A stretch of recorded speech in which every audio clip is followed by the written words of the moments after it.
ገዳማውያን እየተረሸኑ ነው። ገዳማውያን እየታረዱ ነው። በየቀኑ ካህናትና ምእመናን ይገደሉብናል፣ አብያተ ክርስቲያናትም ይቃጠሉብናል ሲሉ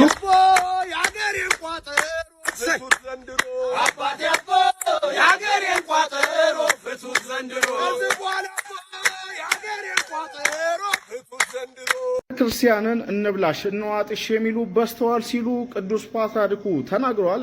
ሰላም ጤና ይስጥልኝ። እንዴት አላችሁ? እግዚአብሔር ይመስገን። በአንዳንድ መረጃዎች ተመልሼ መጥቻለሁ።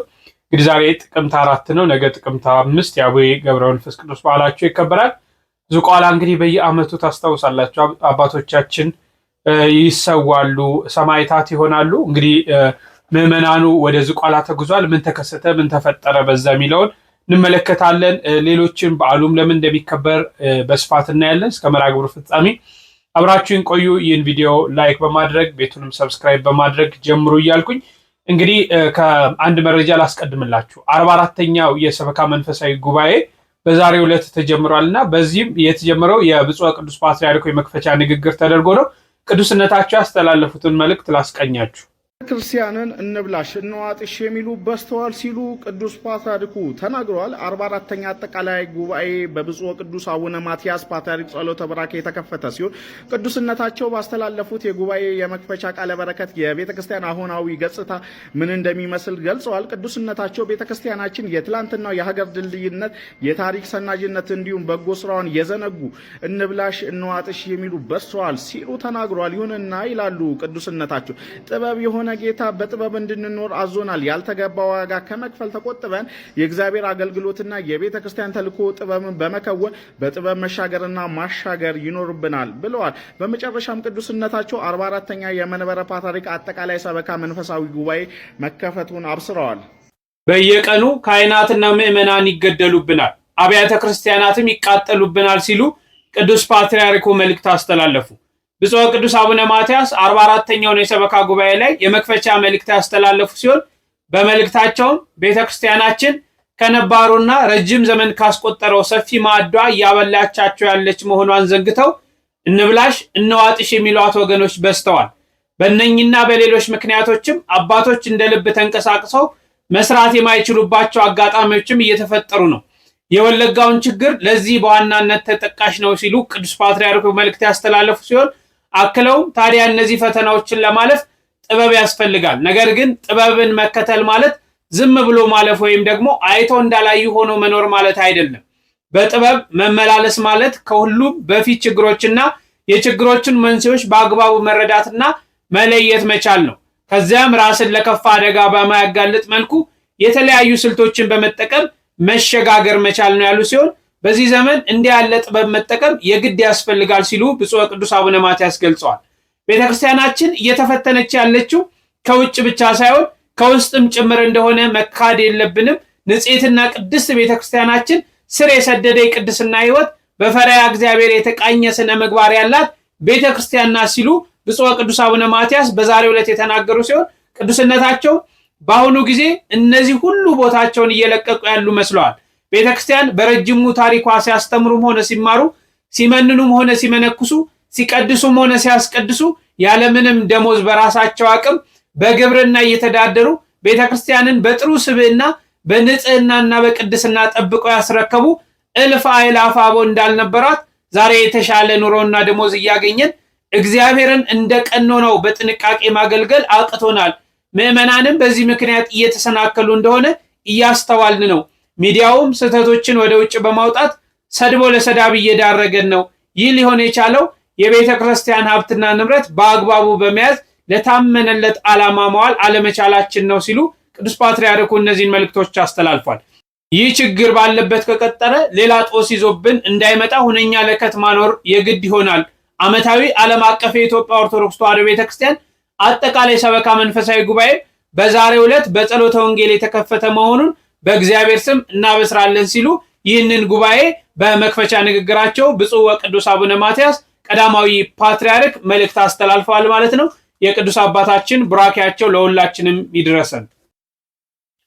እንግዲህ በዚህ ጉባኤ ላይ በርካታ ሊቃውንተ ቤተክርስቲያን፣ ብፁዓን አበው ሊቃነ ጳጳሳት፣ ሁሉም ማለት ይቻላል ሁሉም ብፁዓን አበው ሊቃነ ጳጳሳት ይሳተፋሉ። የየሀገረ ስብከቱ ስራ አስኪያጆች በሙሉ ይሳተፋሉ። ከአዲስ አበባ ደግሞ የተወጣጡ የአድባራት አስተዳዳሪዎች እንዲሁም ደግሞ ምክትል ሊቃነ መናብርት ሁሉ ይሳተፋሉና በርካታ እንግዶችም በዚህ ጉባኤ ላይ ይገኛሉ። በአመት እንግዲህ ጥቅምት 5 እስከ 11 ድረስ የሚደረግ ጉባኤ ነው። ቤተክርስቲያን በየሀገረ ስብከታቸውን የሰሩትን ሪፖርት ይቀርባል። እንዲሁም ደግሞ ለጠቅላይ ቤተ ክህነት የሚያስገቡትን ፐርሰንት በዛው የሚገባበት ነው።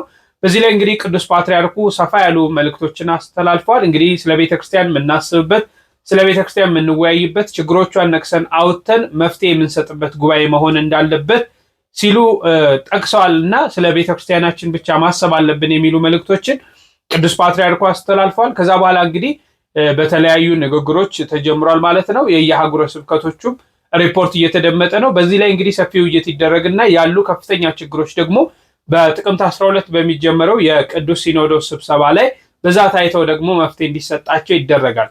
እንግዲህ እግዚአብሔር አምላክ ከአባቶቻችን ጋር ሆኖ ለዚች ቤተክርስቲያን የሚጠቅመውን ነገር እንዲያስተላልፉ፣ እንዲወስኑ፣ ተግባራዊ እንዲያደርጉ እሱ ቅዱስ አምላካችን ይርዳቸው። እሺ እንግዲህ እንደምትመለከቱት ዝቋላ አቦ በጣም እንግዲህ በእግር ጉዞ ነው ሰፊው መንገድ የሚካሄደው። ቢያንስ ወታችሁ የምታውቁ ከሆነ እንግዲህ ይሄን ዳገት ተመልከቱት። ቢያንስ 3 ሰዓት ምናምን አካባቢ የሚፈጅ የእግር ጉዞ ነው እና ሰሞኑን በተለያዩ ማህበራዊ ሚዲያዎች ሲሰራጭ እንደነበረው እንግዲህ አባቶቻችን ወጥተው ተናግረዋል። በዓሉ መንገዱ ሰላም ነው፣ በዓሉን መታችሁ አክብሩ፣ መንግስትም ከኛ ጋር አብሮ እየሰራ ይገኛል እና እንደው ጦርነት አለ የሚባሉ ነገሮች ፍጹም ውሸት ናቸው ብለው ተናግረው እንደነበረ እኔም አቅርቤላችሁ እንደነበር የሚታወስ ነው። ይህን ተከትሎ እንግዲህ አሁን ይህን ቪዲዮ እየቀረስኩ ያለሁት 12 ሰዓት ተኩል አካባቢ ነው። እንግዲህ 12 ሰዓት ሙሉ ላይቭ ስከታተል ነበር ለእናንተ ለማምጣት። በዛ አካባቢ ሲወጡ ዳገቱን ወጥተው የነበረውን ድባብ በዝማሬ ምን ያህል በደስታ ምዕመናኑ ቦታው ላይ እንደደረሱ ደግሞ ላስቃኛችሁ።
ሰው ይቀንሳል ብለው አራል ቀነሰም አልቦዝም ብለው ዛሬ ማተም በስተደ ያሰማ ወሎ ያበለ እግዚአብሔር እንዲለው ያበለ ያቶ ታሲሮ ያቶ ታሲሮ አለ እግዚአብሔር ወሰናል በጌታ ሁሉ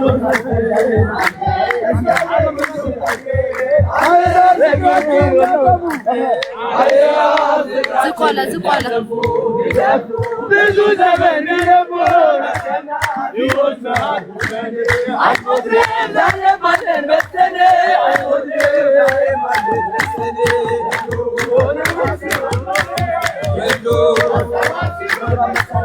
አለን በእግዚአብሔር ሁሉ ላክን አለን በጌታ ሁሉ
Let's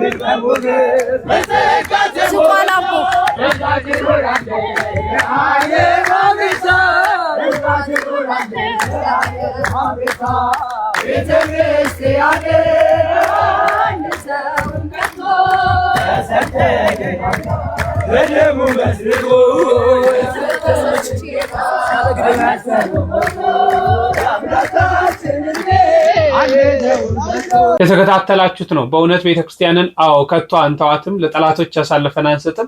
እኛ ኦርቶዶክሳውያን ከጻድቁ በረከት እናገኛለን። ስለዚህ ከጻድቁ በረከት ፍለጋ ደግሞ በርካታ ምዕመናን ወደዚህ ቦታ ተጉዘዋል። ወደዚህ ቅዱስ ቦታ እንግዲህ አብዛኞቹ ስልክም እስከሚሰራ ድረስ ለመደዋወል ተሞክሬያለሁ።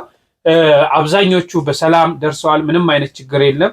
በጣም ደስ የሚል በርካታ ምዕመናን በዚህ በዝቋላ አቦ ተገኝተዋል። አባቶቻቸውንም በዛው አጽናንተው ለመምጣት በርቱ፣ በረከታችሁ ለኛ የሚድረሰን ጸልዩ ለሀገራችን ለማለት እንዲሁም ደግሞ ባለፈው የደረሰውን ታስታውሳላችሁ፣ በሽፍቶች የተገደሉትን በበረሃ የሚገኙ አባቶቻችን፣ በዛውም ደግሞ ምዕመናኑ አባቶቻችን ጋር ለቅሶም ደርሶ በረከትም ተቀብሎ የሚመጣበት ነው።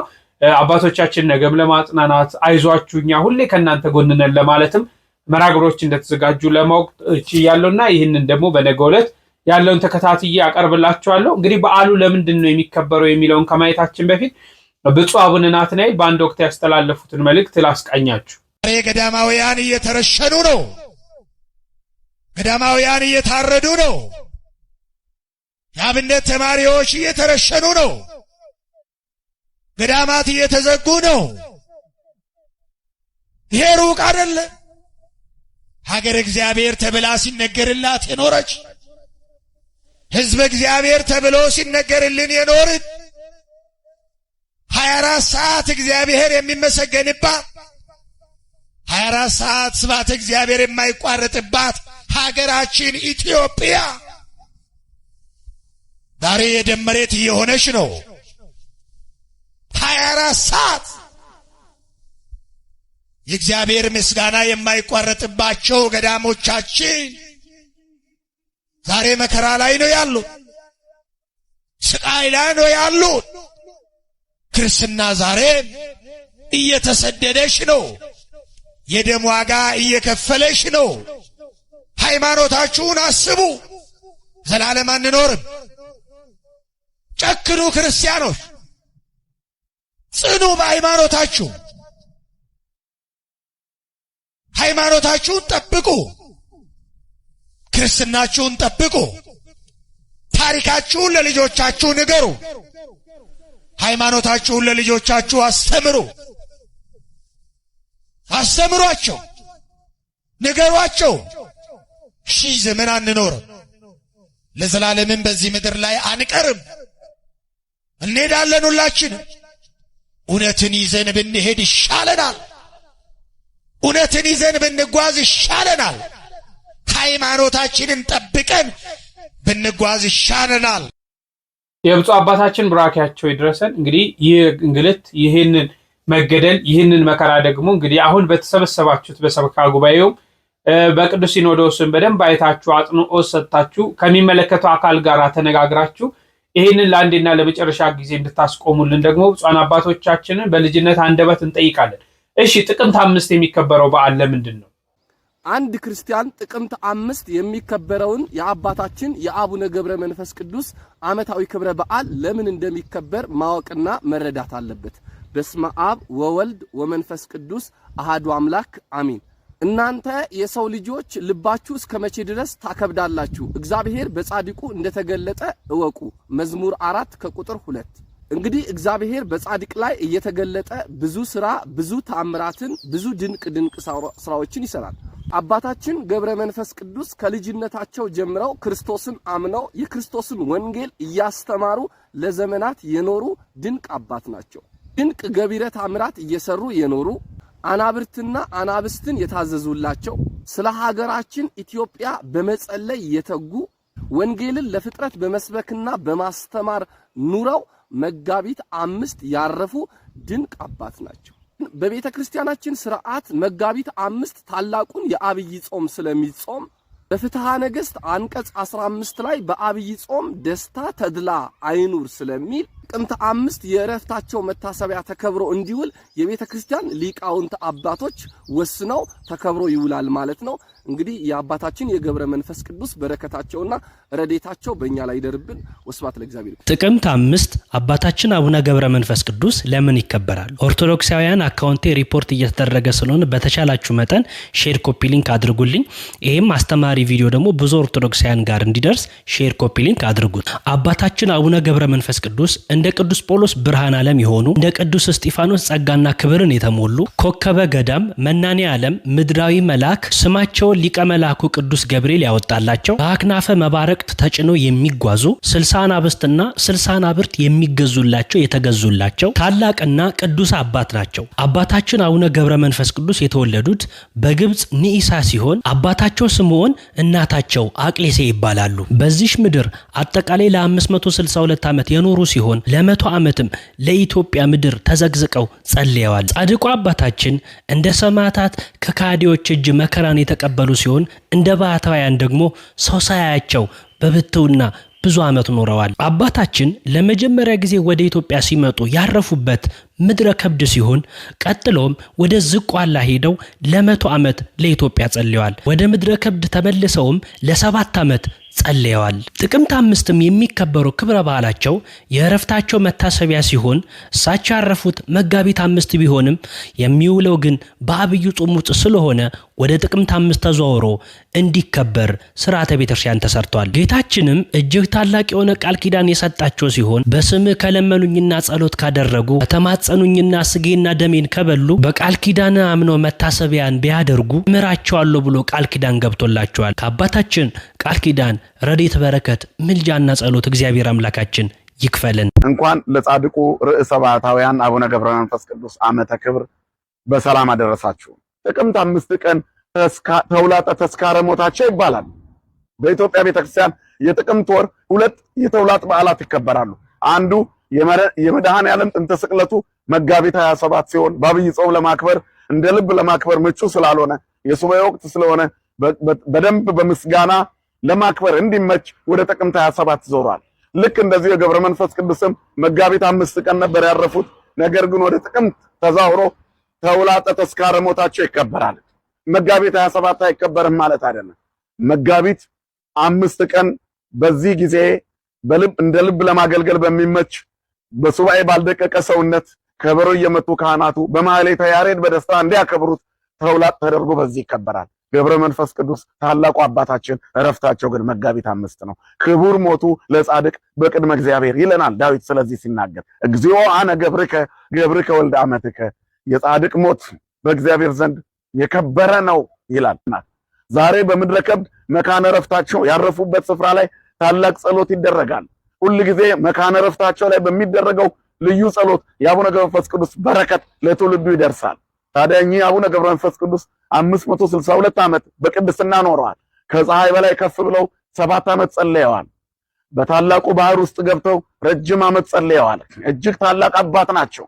የኢትዮጵያን ሕዝብ በአማላጅነታቸው ደግፈዋል። ዛሬም ምልጃቸው ይረዳናል። አርባ ምንጭ በሚገኘው ታላቁ ተራራ በዝግቴ የሚገኘው የገብረ መንፈስ ቅዱስ ጸበል ዛሬ አልትራሳውንድ እና ኤክስሬይ እየቆጠረ ያመጣቸውን በሽታ እንደ ሳር እየነቀለ የሚያስወግደናል። ታላላቅ እኩያን መናፍስት ያመጡትን ደዌ ከሰው ልጆች ላይ በምልጃቸው እየነቀሉ ይገኛሉ። ገብረ መንፈስ ቅዱስ ባለ ተአምራት አባት ሆነዋል። የኢትዮጵያ አባት፣ ጻድቁ አባት። እንደተከታተላችሁት ነው። ለሁሉም ቃለ ሕይወትን እያሰማልን እኛም በሰማነው 30 60 መቶ ያማሩ ፍሬዎችን ለማፍራት ያብቃል። አንድ መምህር አንድ ጠበቅ ያለ መልእክትን ያስተላልፋሉ። ድንግል ያልሆነ ሰው መንግስተ ሰማያትን አይወርስም። ሁለት ክንፍ ምንድነው? አንደኛው ድንግልና ነው። ድንግልና ምንድነው ብላችሁ ስትጠይቁኝ የሃይማኖት ድንግልና ከክህደት ንጹህ የሆነ ሰው ማለት ነው። ገብታችኋል አይደል? አሁን ድንግል የሆነ ሰው ደግሞ መንግስተ ሰማያት አይገባም። እሺ መልሼ ስነግራችሁ እነዚህ 5ቱ ሰነፎች ደናግል መንግስተ ሰማያት አልገቡም አይደል? ድንግልና ብቻውን አያድንም ማለት። እንግዲህ ድንግልና ምንድነው ካላችሁኝ ከክህደት ደናግላን የሆኑ ብቻ ናቸው መንግስተ ሰማያት የሚገቡት። በክርስቶስ ያመኑ የህሊናቸው ድንግልና በመናፍቃን ትምህርት በዚህ ዓለም ፍልስፍና ተወስዶ እግዚአብሔርን ያልካዱ ሰዎች ለመንግስተ ሰማያት ይበቃሉ። አንድ ክንፍ ድንግልና ነው። ሁለተኛ ክንፍ ሃይማኖት ነው። እስኪ በሉ ሃይማኖት በሉ። ክንፍ ነው። ቅዱስ ዮሐንስ ይህንን ትምህርት ያገኘው ከየት ነው ካላችሁኝ ከድንግል ማርያም ነው። እስኪ በሉ ከድንግል ማርያም በሉ። እንግዲህ መልሼ እሷ ጋር አምጥቼ ትምህርቱን እዚህ ላይ ቋጨው ነው ማለት ነው። ሁለት ክንፍ የድንግል ማርያም አንዱ ክንፏ ሃይማኖት ብያቸዋለሁ። እስኪ በሉ ሃይማኖት ማለት ደግሞ ማመን ነው። እስኪ በሉ ማመን በሉ። በደንብ በሉ እንጂ በማን ማመን? እግዚአብሔር ይስጥልኝ። በእግዚአብሔር ማመን ማለት ተመልከቱ፣ በፍጹም በፍጥረታት ሁሉ ሊያደርጉት የማይችሉትን እምነት የፈጸመችው ድንግል ማርያም ናት። ማን ሁሉ አልኳችሁ? በዓለም ላይ ማንም ሰው ቢሆን ፍጥረታት እንኳን ሊቀበሉት ሊያስቡት የማይችሉትን ማለት ነው። እንዲሁ አሁን በየት ሀገር ነው? አሁን በየትኛው ሀገር ነው ተወልጃለሽ ስትባል ያለ ወንድ መውለዷን ያመነች ሴት ታመጣላችሁ? ባሉ ነገሩኝ እንጂ ይሄንን ለማመን ምን ያስፈልጋል? የሃይማኖት ጉልበት። እስመ ከመዝ አቅመ ሰናይታ ለሃይማኖት። የሃይማኖት ጉልበቷ እስከየት ነው ብትለኝ እንደ ድንግል ማርያም ነው። እንዴት ሰው ያለ ወንድ መውለዱን እንኳን አምና ከፍጥረታት መካከል የተገኘችም ለመውለድም የተመረጠች እሷ ናት። ያለ ወንድ እንዴት እንደሚወለድ ምልክት ምሳሌ ሳይኖራት አምና የተቀበለች ናት። ይህ ነው ሃይማኖቷ የሚባለው። ለዚህ ነው ሊቃውንቱ ምን ይሏታል? ብጽይት አንቲ እንተ ተአምኒ ከመ ይከውን ቃል ዘነገሩኪ እምኀበ እግዚአብሔር። ከእግዚአብሔር ተቀብለው ከእግዚአብሔር አምጥተው ቃልን ሲነግሩሽ የምታምኚ አንቺ ብጽይት ነሽ። እስኪ በሉ ከእግዚአብሔር አግኝተው በሉ የነገሩሽን ምን የምታምኚ በሉ እንጂ። አንድ ክንፍ ተሰብሮ ነበር። ያ ምንድነው? የሃይማኖት ክንፍ። የሃይማኖትን ክንፍ የሰበረች ማናት? ሔዋን ናት።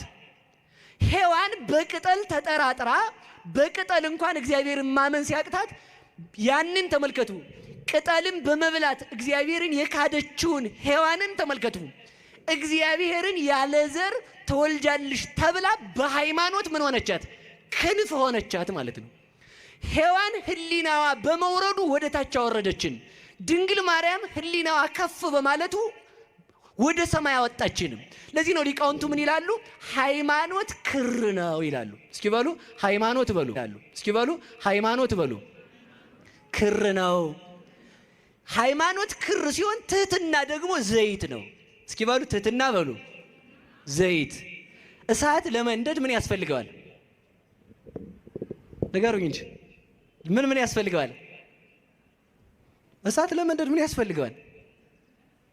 ዘይት። ነገሩ እናንተ ስቶቭ እየለኮሳችሁ የምትኖሩ ሰዎች በምን አውቃችሁ ነው? ስቶቭ ነው የምትለኩሱት አይደል? ምንም ችግር የለውም እኮ እናንተ ጋር ማለት ነው። ይህ ተመልከቱ፣ ልንገራችሁ። አንድ ሻማ አንድ ዘይት አንድ ክር ለመንደዱ ወይም አንድ ፈትል ምን ይደረጋል መሰላችሁ? ፈትል ይፈትላሉ። ጥጡን እናቶቻችን ድሮ አይበለውና የዛሬዎቹን አይወክልም። ይፈትሉና ዘይት ውስጥ ያረጉታል። ከዛ ፈትሉ ስላለ መንደድ ይችላል? አይችልም። ምን ያስፈልገዋል? ፈትሉ ላይ እሳት ያስፈልገዋል። እሳቱ ስላለ ደግሞ ፈትል ከሌለ ንገሩኝ እንጂ ፈትል ስላለ ደግሞ ዘይት ከሌለ በሉ እንጂ መልሱልኝ። ፈትል በሉ፣ እሳት፣ ዘይት። ፈትል ሃይማኖት ነው። የድንግል ማርያም እምነቷ እስከ የት ነው ቢባል ማንም ለክቶ ሊያውቀው አይችልም። ዝም ብቻ ነው ልንል የምንችለው ማለት ነው። ስለዚህ ተመልከቱ፣ ፈትል ሃይማኖት ከሆነ ያ በክሩ በዘይት ውስጥ ያለው ፈትል የተባለ እምነቷ ነው። ዘይት የተባለ ትህትናዋ ነው። የድንግል ማርያም ምኗ ነው አልኳችሁ? ዘይት ነው። ከዚያ በፈትሉ አናት ላይ እሳት ተጭሮ ወይንም እሳት ተደርጎበት በፈትሉ ላይ እሳቱ እንደሚነድ ተመልከቱ። በፈትሉ ላይ እሳቱ እየወረደ ወደ ታች ላለው ሰው ሁሉ እንደሚያበራ ሃይማኖት የተገለጠልን እሳት እግዚአብሔር ስጋዋን የተዋሃደላት አማናዊት ፈትል ድንግል ማርያም ናት። የድንግል ማርያም እምነት ነው እግዚአብሔርን ያወረደው። የድንግል ማርያም እምነት ነው እግዚአብሔርን የገለጠው። ሃይማኖት ብቻውን አላመጣውም። ለምን? ምን ያስፈልጋል? ዘይት በሉ እንጂ። ዘይት ደግሞ ትህትና ነው። ትህትናዋ ደግሞ ምንድን ነው ካላችሁኝ፣ የአምላክ እናት ነኝ ብላ እንኳን አልሰደድም ያላለች ትሁት ናት። አሁን የባለስልጣን እናቶች፣ የባለስልጣን ሚስቶች፣ የባለስልጣን እህት ወንድሞች በተራ መኪና ይሄዳሉ። እንደው ሌላውን መሰደዱን ተውት እንኳን አንገራ የመምህራችን በረከታቸው ይድረሰን። እንግዲህ ለመምህራችንም ቃል ሕይወትን ያሰማልን። መቼም ስሰሙት እንደተወዛገባችሁ ተስፋ አደርጋለሁ። መጀመሪያ ጫፏን ስሰማ እኔም ራሱ በጣም ተወዛግቤ ነበር። ሙሉን ስንሰማ ግን ሁልጊዜ ነገሮችን እስከ ፍጻሜ መስማት እንዳለብንና መረዳት እንዳለብን የተገነዘብኩበት ቪዲዮ ነው። በድጋሚ ቃል ሕይወትን ያሰማልን ለማለት እወዳለሁ። እንግዲህ ከዚህ መርሃ ግብር ብዙ የሚያስተምሩ ነገሮችን እንዳገኛችሁ ተስፋ አደርጋለሁ። ሀሳብ አስተያየታችሁን መስጠታችሁ እንዳትረሱ፣ ላይክ ማድረጋችሁንም እንዳዘነጉ። በሌላ መርሃ ግብር እስክንገናኝ እጅግ አድርጌ አከብራችኋለሁ። ቸር ቆዩልኝ።